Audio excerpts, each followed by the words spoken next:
Hello and welcome.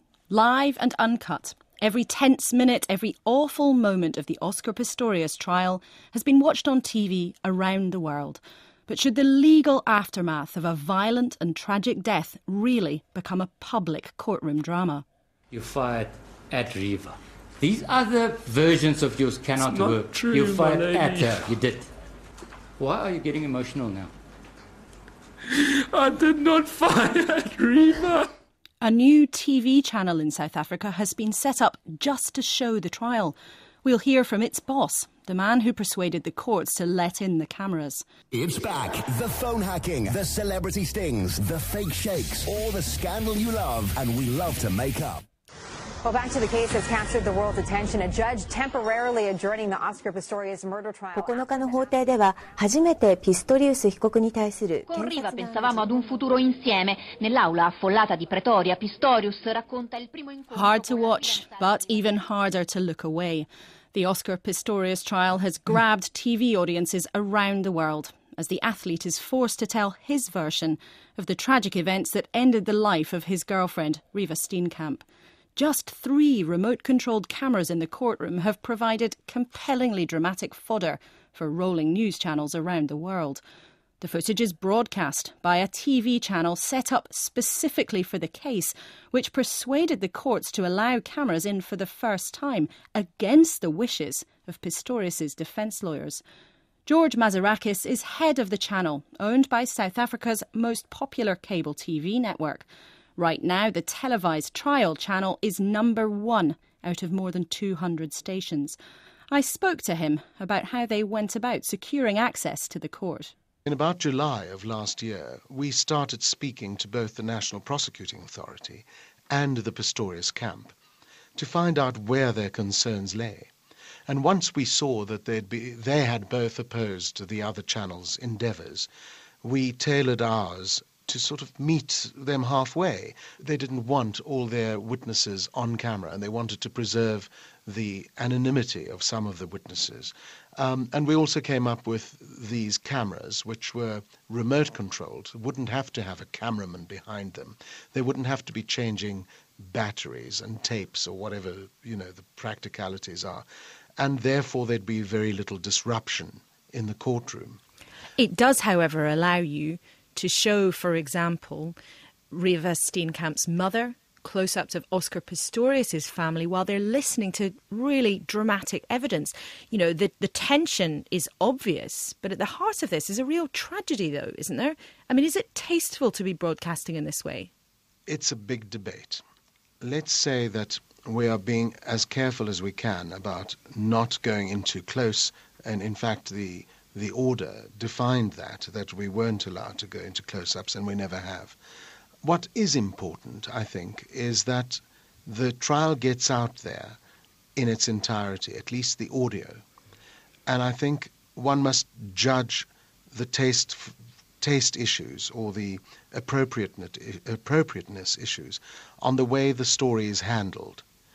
And I think that by and large, people have been, and I mean the media in general, have been quite careful about being sensitive and remembering that this is, after all, a murder case and a very tragic story for both families. And at the same time, though, it certainly has tones sometimes of a circus, really. There is so much attention on this case, and the pictures that you're broadcasting are so compelling. Does it actually feel like real life? I mean, your channel isn't just showing the live and unedited court action. It's also having roundtable debates. It's reporting on what's happening on social media.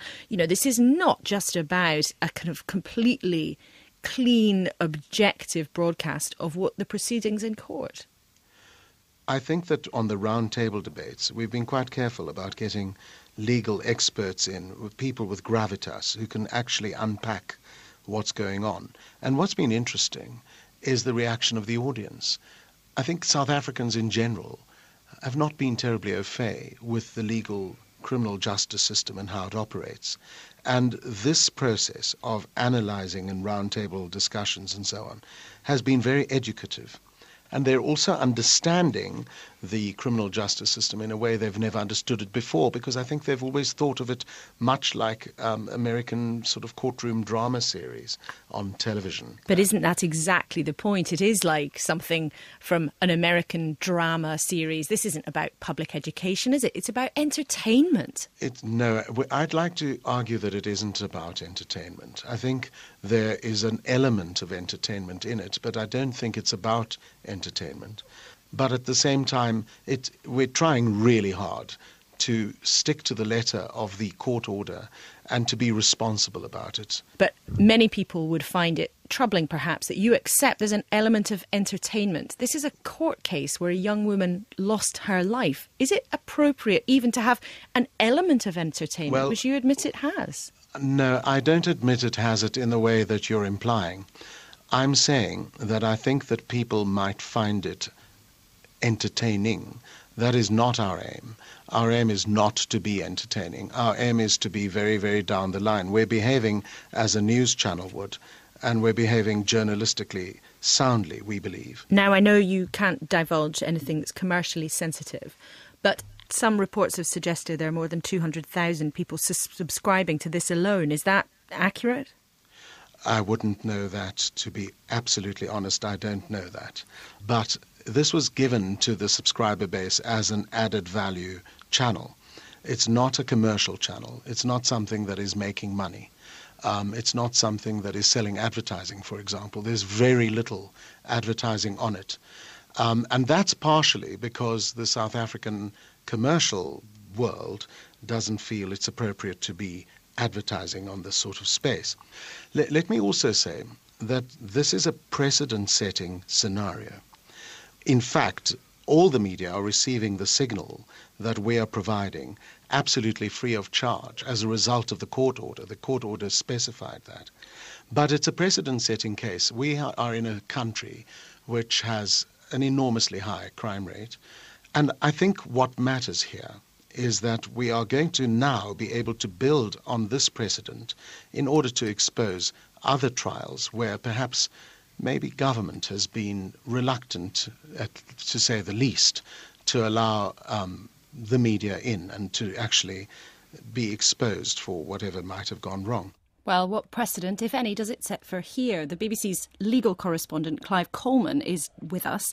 Clive, is there any chance we could ever see these kinds of scenes in the UK? Not anytime soon. I mean, we've had a very sedate, gentle British experiment with cameras in courts. We got them initially in 2009 at the Supreme Court, but that was really rather like an academic seminar, watching just judges and lawyers debate complex cases. We then got it last year in the Court of Appeal, but there are very strict limits. We can only televise appeals. We can't even. There is a time delay on the feed. There are all sorts of limitations. We don't see the person bringing the appeal. We don't see members of the public. So we've done it in a very gentle way. We had to have legislation to achieve that much. I think the big fear is that anything that puts off witnesses, victims, jurors even, who are absolutely critical cogs in our criminal justice system from taking part is a bad thing, and television could do that. But if reporters like you can tweet live from courts and then you can rush out of the court and tell us exactly what's just happened inside, what's so different about actually being able to see it on TV? Yeah, well, I mean, that's a good point. And there's always been a deficit in transparency between the fact that you can go and sit in any court and watch it. And if if justice should not only be done but be seen to be done, then there's a very strong argument that it should be seen to be done by lots of people on television. But there is a real reluctance, I think, amongst our judiciary and others in this country to go too quickly on this. OK, Clive, thank you very much indeed for being with us this afternoon. A couple of your tweets on this subject. Sadie Sugars said, sadly, it is entertainment and education. People are throwing around adjectives about his performance like it is a courtroom drama. Hannah MacDonald says, I am addicted. It's entertaining in parts, boring in others, but interesting either way.